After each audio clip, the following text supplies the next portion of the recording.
കൊടുത്ത ഹർജിയാണ്. അതായത് നോമിനേഷൻ കൊടുക്കുന്നതിന് മുമ്പ് ജൂലൈ 30 കൊടുത്ത ഒരു ഹർജി ഉണ്ടായിരുന്നു.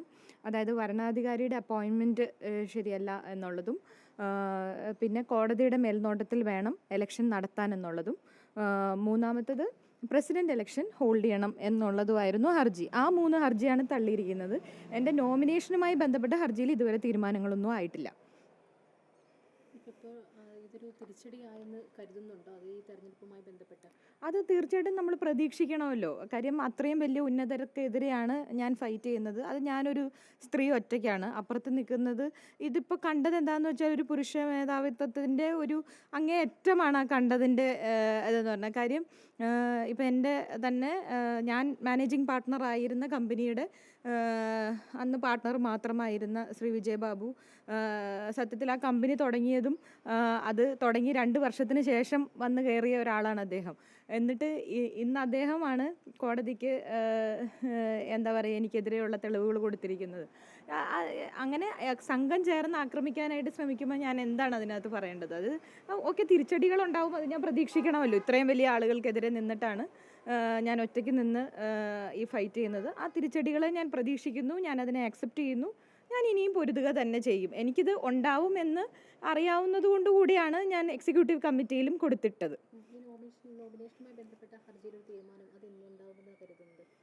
അതറിയില്ല. ഇനിയിപ്പോൾ നാളെ ഇലക്ഷൻ നാളെ ആയതുകൊണ്ട് തന്നെ അതിനി എപ്പം ഉണ്ടാവും എങ്ങനെയാണെന്നൊന്നും അത് പ്രതീക്ഷിക്കാനും പറ്റില്ലല്ലോ. അപ്പോൾ അതുകൊണ്ട് പിന്നെ മാത്രമല്ല ഇലക്ഷൻ പ്രൊസീജിയർ തുടങ്ങി കഴിഞ്ഞു കഴിഞ്ഞാൽ കോടതി ഇടപെടുന്നത് വളരെ വിരളമാണ്. കോടതി ഇടപെടാറില്ല.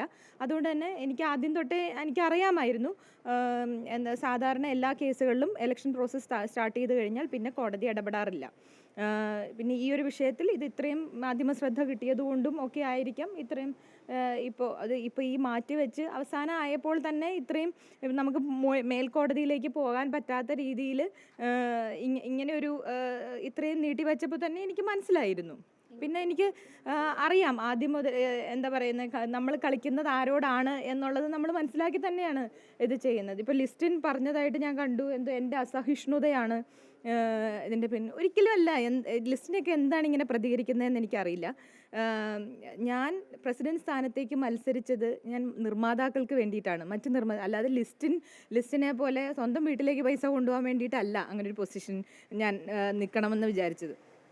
അപ്പോൾ അതുകൊണ്ട് തന്നെ ഞാൻ എക്സിക്യൂട്ടീവ് കമ്മിറ്റിയിൽ നിന്ന് ശക്തമായി അവരെടുക്കുന്ന എന്താ പറയുന്ന മറ്റ് നിർമ്മാതാക്കൾക്ക് ഗുണകരമല്ലാത്ത എന്ത് ഡിസിഷൻ എടുത്താലും ഞാൻ അതിന് എതിർക്കുക തന്നെ ചെയ്യും, ഞാൻ പോരാടുക തന്നെ ചെയ്യും. എക്സിക്യൂട്ടീവ് കമ്മിറ്റിയിൽ ഒരു അംഗമായിട്ട് നിൽക്കുന്നുണ്ടാവില്ല, അപ്പം നമ്മുടെ സാന്നിധ്യം എന്തായാലും തീർച്ചയായിട്ടും ഉണ്ട്. അപ്പം മാത്രമല്ല ഈ കോടതിയുടെ മേൽനോട്ടത്തിൽ വേണം ഇത് തെരഞ്ഞെടുപ്പ് നടത്താനെന്നും അതോടൊപ്പം ഇതൊന്ന് മരവിപ്പിക്കണമെന്നും ഒക്കെ ഒരു ആവശ്യങ്ങൾ ഉണ്ടായിരുന്നു. അപ്പോൾ ആവശ്യങ്ങളിൽ ഒരു തിരിച്ചടി കടൽ നേരിട്ടിരിക്കുകയാണ്. അപ്പം ഇനിയും സംഘടനയ്ക്കുള്ളിൽ നിന്ന് ഏത് രീതിയിലുള്ള പോരാട്ടമായിരിക്കും ഇനിയുള്ള നാളുകളിൽ? അത് ഇതുവരെ അവരെടുത്തിരിക്കുന്ന ഒരുപാട് റോങ് ഡിസിഷൻസ് ഉണ്ട്. ഇപ്പോൾ ഈ അടുത്ത കാലത്തുണ്ടായിരുന്ന സിനിമകളുടെ വരവ് ചെലവ് കണക്കുകൾ പുറത്തു വിടുന്നതടക്കമുള്ള മറ്റ് നിർമ്മാതാക്കളുടെ സമ്മതമില്ലാതെ നടത്തിയ പരാജയമായിട്ടുള്ളൊരു ഡിസിഷനായിരുന്നു അതൊക്കെ. അതുപോലെയുള്ള പല കാര്യങ്ങളും ഇതൊക്കെ അവിടെ ഇരിക്കുന്ന പല നിർമ്മാതാക്കൾക്കും സിനിമ കിട്ടാത്തതിൻ്റെ ഫ്രസ്ട്രേഷൻ്റെ ഭാഗമായിട്ട് ഉണ്ടായിരിക്കുന്ന ഡിസിഷൻസാണ് ഇതൊക്കെ. കറൻ്റ്ലി സിനിമ ചെയ്യുന്ന നിർമ്മാതാക്കളുമായി സംസാരിച്ചതിന് ശേഷം മാത്രമേ അങ്ങനെയുള്ള ഡിസിഷൻസിലേക്ക് വരാൻ തന്നെ പാടുള്ളൂ. പിന്നെ ഇപ്പോൾ അവിടെ മെമ്പേഴ്സായിട്ടുള്ള മറ്റ് പാവപ്പെട്ട നിർമ്മാതാക്കൾക്കൊന്നും ഗുണകരമാവുന്ന രീതിയിൽ ഒന്നും ചെയ്യുന്നില്ല അവിടെ. അപ്പോൾ അങ്ങനെയുള്ള കാര്യങ്ങളിൽ ഒരു മാറ്റം അവിടെ കൊണ്ടുവരണം.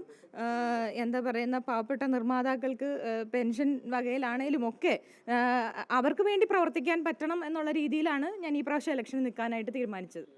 സിനിമകളുടെ കാര്യത്തിൽ ഇനിയിപ്പോൾ സമയമെടുക്കുമല്ലോ ഇതിനകത്ത് നമ്മളുടെ ഒരു അവകാശം ഇതാകാൻ വേണ്ടി? അത് ആ നിയമപോരാട്ടം തുടരുക തന്നെ ചെയ്യും? തീർച്ചയായിട്ടും നിയമപോരാട്ടം തുടരുക തന്നെ ചെയ്യും. പിന്നെ ഒരു സിനിമ ചെയ്യാൻ ഇനി അധികം നേരമൊന്നും വേണ്ടല്ലോ. അടുത്ത പ്രാവശ്യം എന്തായാലും ഞാൻ ഉണ്ടാവും.